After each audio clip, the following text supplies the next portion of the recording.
Hey there, my name is Kate Hendricks. I am the Senior Technical and Gameplay Designer for Ark Survival Evolved and for the Scorched Earth expansion pack that we're showing here. So what can you tell me about Ark for someone who, say, hasn't played the game? So Ark, I think the best way to explain it is Minecraft turned up to like 1,000.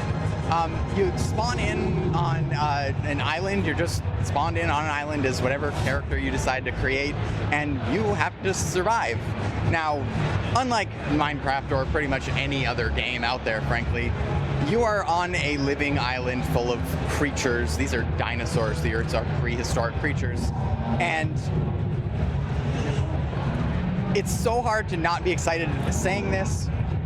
You get to go tame those dinosaurs, and you get to ride the dinosaurs, and you can breed the dinosaurs, you can fight the dinosaurs, and you can build huge cities and bases, and you can team up with friends, and you can fight dragons, and you can just do, there's so much stuff to do in this game. That's what Ark is at its core. It is a big, open, sandboxy game where you can go and fight against other players or cooperate with players, and make big tribes and rule the island, fight huge boss creatures. It's a kind of like a love letter to our 12-year-old selves. It's a very detailed explanation. So are the servers hosted by you guys, or is yes, so there are hundreds and hundreds and hundreds and hundreds of official servers. I think we're up to like 1,800 official servers that we host. We have some people who we're partnered with, like Nitrado. They host a whole bunch of servers for us. They've actually built up data centers specifically for us to host. Like, we host a number of servers and stuff on Amazon Web Services, but yes, we pay for and we host tons of official servers. Players, however, are free to download our server software completely free. We don't even charge for it. You obviously have to own the game to play the game, but you can host a server totally for free. The server software is totally, anybody who wants it can get it. We're available on Linux, we're available on Mac, we're available on PC, and you can host a server on your home computer. You can host a server with another company who hosts servers. You can play single player, you can play over LAN. Like, we really wanted this game to be as accessible to everybody as was possible, because it's such an awesome game. So, on your servers, is it like persistent, like they're always, stuff you build will always be there? Correct, yes. Does it just disappear when you log out, or? Nope, everything is completely persistent. We do have these like extinction servers is what we call them, and those reset every 30 days with this like big huge meteor shower, and it's really cool.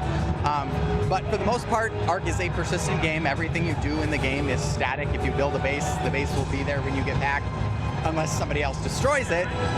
Because it is a PvP game, we have PvE servers so that you don't have to necessarily fight people if you don't want to, but kind of the vanilla game is PvP.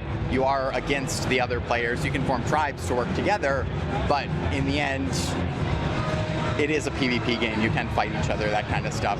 So yes, it's a huge persistent world. Everything you tame will stay there forever, unless it dies, but yeah. What's the backstory like for the game? So we are kind of tight-lipped about what the story is. Okay. We have a writer and kind of a part-time writer who have been working on a huge amount of lore for the game.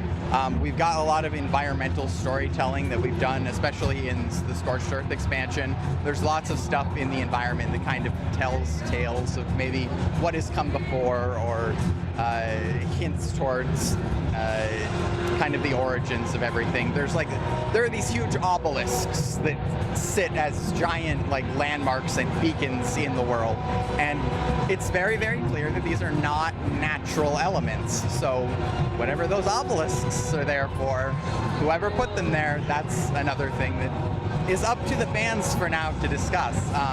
As time goes on, we do have like an actual storyline that we want people to be able to progress through. There's a whole bunch of really, really cool stuff that I absolutely cannot talk about that is related to that. But we do have a story plan. We have had a story plan from the beginning. We are starting to really ramp up the production of that stuff. It's just not quite ready yet. It will be. So it will advance? Yes. More clues will be filtering down as yes, time goes absolutely. On.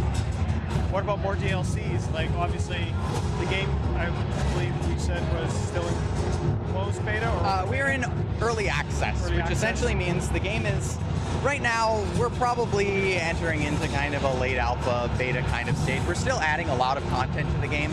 We've had 237 updates or something like that since we released the game originally in early access. We've got like over 100 creatures in the base game. We've added more content to this game than most finished games have. And we still plan to add more as time goes on.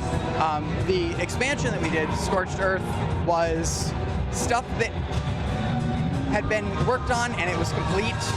And we know that right now people are a little bit angry at us for unprecedentedly releasing a paid expansion while we're still in early access.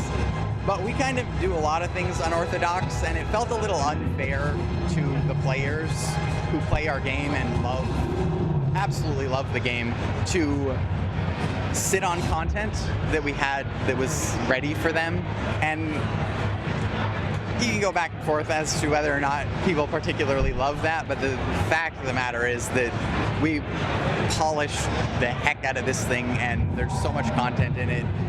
We've got 13 new creatures, I think it's 13, something like that, new creatures that you can tame and ride and fight with. We've got a huge new map, like a whole new map that is the size of our original map. We've got over 60 new items that are in the game that are available for people to play with. We've got tons of new game mechanics. Like, we put a lot into this expansion, and we've had it planned to do these expansions since the inception of the game. There will be more coming. Can you transfer between the original and the Scorched Earth? Yes, you can't take all of your stuff back and forth just because, like, balance issues. If somebody could take a whole army of dinosaurs and all their high-end gear and stuff onto a fresh Scorched Earth server, they could cause some real damage. New players wouldn't be able to do anything against them. They could establish themselves early and cause a lot of problems in that respect.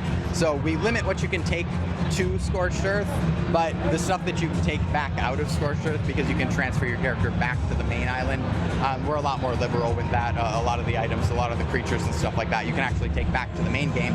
And then, even if your friends don't own the expansion, they can work, or they can play with the expansion content when it comes back to the main island. So technically, you don't even have to own the expansion to play with a lot of the stuff that's in it.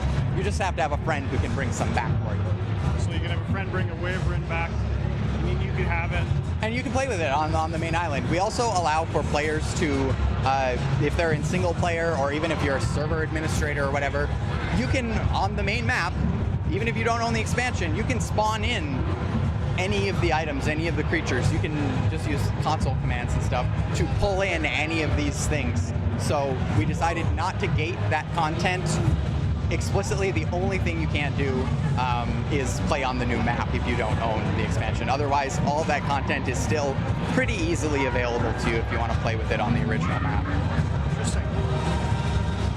For someone who is a casual player, is it an easy game to pick up and continue playing, or is it something that you'll want to dedicate several hours for a long period of time? So if you're going to be playing on a PvP server, you're in for a time investment. That's the nature of the beast. Yeah. We've implemented a lot of systems that kind of promote group play. We've got tribing systems, we've got tribe logs, and we've got access levels to the tribes. So, you know, if you happen to have a really big tribe and you don't really trust this new guy, but you want him to come into your tribe, you can restrict what he can do so he can't destroy all your stuff or anything like that. We've got tons and tons of objectives and things that you can actually do in the game that require more people to do. So we're really trying to focus on having multiplayer components. But if you want to play single player, if you want to play on your own, you can, absolutely. You can survive. You can do pretty much everything in the game by yourself. There is some stuff that's just too difficult to do by yourself, and so if you want to use some cheat codes or something, totally feel free to do that. But yeah, it's something that you can play casually if you want to. We have families who play with their kids and just go out and catch dinosaurs and raise dinosaurs and things like that. It's not hardcore. Nice. Any short-term plans for the game that you can talk about? Well, now that Scorched Earth is out, we're going to be doing some iteration, obviously, on it to make sure that all the little bugs are out, that We are super listening right now, especially to the forums, message boards, stuff like that, to the fans, because they find a lot of stuff for us that we might have overlooked. They very, very quickly find balance issues or other, like, we can't, as much as we would love to pretend that we can't do the work of millions of people all at once. And so our fans, they are very, very quick and very, very efficient at pointing out everything that's horribly broken. And so we take the opportunity, generally after we release any patch, we spend, maybe a week or two making sure that we kind of fine-tune everything based on the feedback that we get. And then after that, I don't know that there's anything I can actually...